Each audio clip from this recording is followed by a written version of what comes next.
नंद बाबा रोज अग्निहोत्र करते हैं, हवन।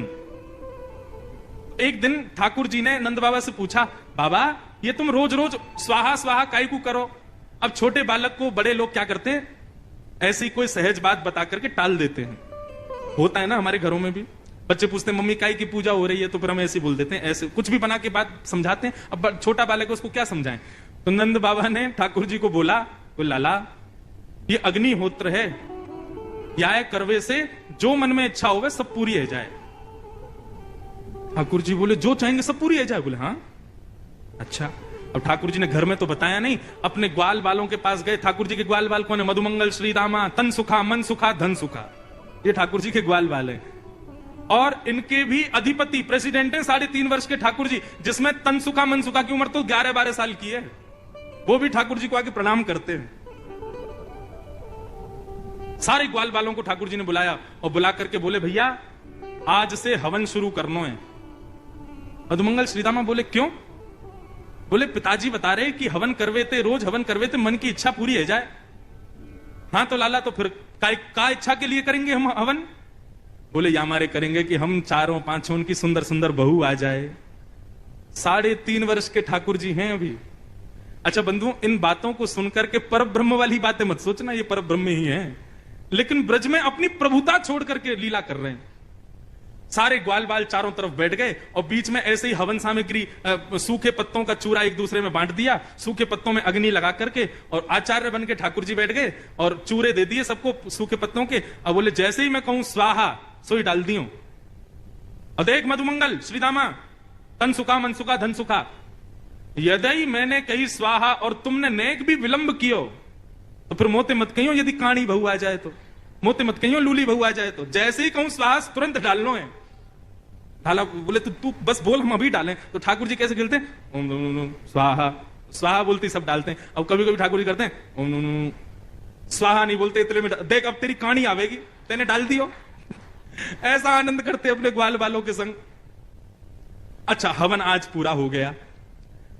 हवन की पूर्णाहुति पे मधुमंगल ने ज्ञान दिया, लाला ऐसे हवन पूरे ना हुए करें तो कैसे हो? मैं बोले कोई भी यज्ञ की पूर्णता में ब्राह्मणों को भोजन कराना चाहिए, तभी यज्ञ सफल माना जाता है। हाँ तो चलो आज ब्राह्मणों को न्योता दिया मैं। अब तो महाराज कन्हैया, मधुमंगल, श्रीदामा, तनसुखा, मनसुखा, धनसुखा और भी 2-4 और थे सखा ठाकुर जी के, सुबल, सब नाचते कूदते गाते हुए सब पहुंच गए ब्राह्मणों के घर। और ब्राह्मणों के घर जाके कहें आज हमारे घर यज्ञ हुआ है, आपको भोजन पाने आना है। पूरे गोकुल के ब्राह्मणों को निमंत्रण दिया है। अब स्थिति ये कि महाराज जब नंद भवन से निमंत्रण आता है ना, उस दिन ब्राह्मण सुबह से भूखे रहते हैं और नमक का पानी और पीते हैं ताकि भूख और तेज लगे। क्यों? बोले आज तो नंद भवन जाना है, 56 भोग मिलेंगे खाने को।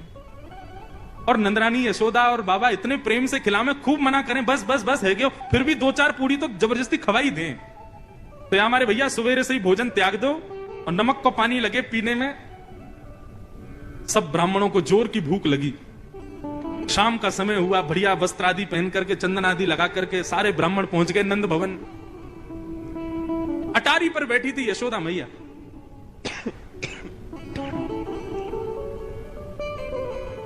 यशोदा मैया ने जैसी देखा इतने सारे ब्राह्मण, नीचे उतर करके आई। आज इतने ब्राह्मणों का आगमन मेरे द्वार पे, सबको प्रणाम वंदन। ब्राह्मण बोले मैया प्रणाम प्रणाम बाद में करियो, तू तो पहले कछु खवा, बहुत जोर की भूख लगी है। बोले मैं वही पूछने वाली थी कि आज इतने सारे ब्राह्मणों का मेरे घर पे कैसे आगमन हुआ? अब एक तो किसी को आपने निमंत्रण दे दिया भोजन का, अगला आदमी बेचारा भोजन छोड़ के आया, सुबह से नमक का पानी पी के आपके घर आया और आप उससे पूछ रहे हो बताओ कैसे आना हुआ आपका? ब्राह्मण बोले मैया ये मत पूछो, ऐसा मत कहना कि आपको नहीं पता हम क्यों आए हैं। मैया बोली मोह सांची में नहीं पता, बताओ तो आप लोग क्यों आए हो? बोले अरे ये तो नंद को लाला खेल गए हो हमारे संग।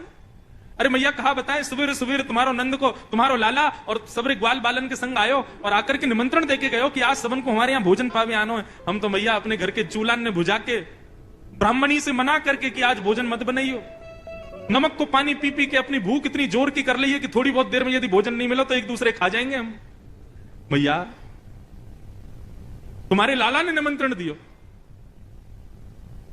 मैया बोली देखो भोजन की व्यवस्था करने में मुझको समय लगेगा, क्योंकि मुझे पता नहीं था आप आने वाले हैं, तो वो तो मैं सब कर दूंगी, लेकिन उससे पहले आपके यजमान को तो ढूंढो, कहां है जिसने आपको निमंत्रण दिया, पहले उसको तो पकड़ के लाओ।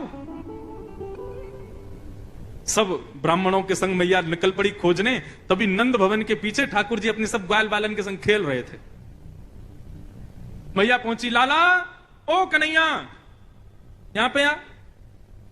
जैसे ही ठाकुर जी ने पीछे देखी, ओ मधुमंगल ये तो सांची में आ गए सबरे, हम तो ऐसे ही आनंद में निमंत्रण दे के आए, तो सांची में आ गए।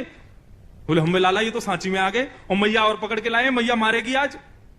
ठाकुर जी बोले अकेलो ना पिटूंगा, तुम भी चलो मेरे संग, एक एक थप्पड़ तुम भी खाइयो। सब रे ग्वाल बाल पहुंचे मैया के पास। हाँ मैया। मधुमंगल श्रीदामा बोले लाला पहले बचवे को प्रयास करियो, झूठ बोल बाल के कछु निकारवे को कोशिश करियो, पिटनो ना पड़े, और जब पीटवे की शामत आएगी तो हम सब रे गाल आगे कर ही देंगे अपनो, का करें, गलती तो हो ही गई। ठाकुर जी बोले हाँ मैया, कहा भयो। मैया बोली ये सब कौन है? ये हमारे गोकुल के सब ब्राह्मण हैं, ये क्यों आए हमारे यहां? मैया मोए ना पता क्यों आए हैं। बोले झूठ बोले, ये सब यूं कह रहे हैं कि तू सबन के घर गयो और सबके घर जा जा करके तेने न्योता दियो कि आइयो आज हमारे घर पर यज्ञ भयो, सब लोग भोजन पावे आइयो। मैया मैं गयो इनके घर? भैया मैं तेरी सौगंध खा के कह रहा हूं, मुझको तो यूं ना पता इनको घर कौन सी गली में, मैं ना जानू। ब्राह्मण बोले देखो कितना झूठ बोल रहे हैं, कितना भयंकर झूठ बोल रहे हैं। मैया ने पकड़े कान, लाला सांची बता तेने इनको निमंत्रण क्यों दियो? बोले मैया देख तो कुछ सांची बताऊं? बोले हाँ बता। मारेगी तो नहीं? बोले नहीं मारूंगी। बोले हमने पूजा खेल खेलो, पूजा खेल रहे हम लोग सब रे, मैं आचार्य बनो, ये मधुमंगल ब्रह्मा बनो, और ये सब रे ब्राह्मण बने, हम सब लोग आचार्य बन के ऐसे आनंद से खेल खेल कर रहे पूजा को। तभी मधुमंगल बोलो भैया अनुष्ठान के बाद में भोजन ब्राह्मण भोजन होना चाहिए, तो हम तो ऐसे ही खेल खेल में निमंत्रण दिया है इनको, अब ये आ गए हैं तो अब आपको कोई व्यवस्था करने की जरूरत ना है, जब हमारो हवन ही खेल खेल को तो भोजन भी खेल खेल को। ये भी सूखे सूखे पत्ता हाथ में लेके कहते हैं हाँ भाई मोहन थार बहुत बढ़िया बनी है, पूड़ी बहुत अच्छी बनी है, देख क्या बात है, देख सब्जी बहुत जोर की बनी है। खेल खेल की पूजा, खेल खेल को निमंत्रण।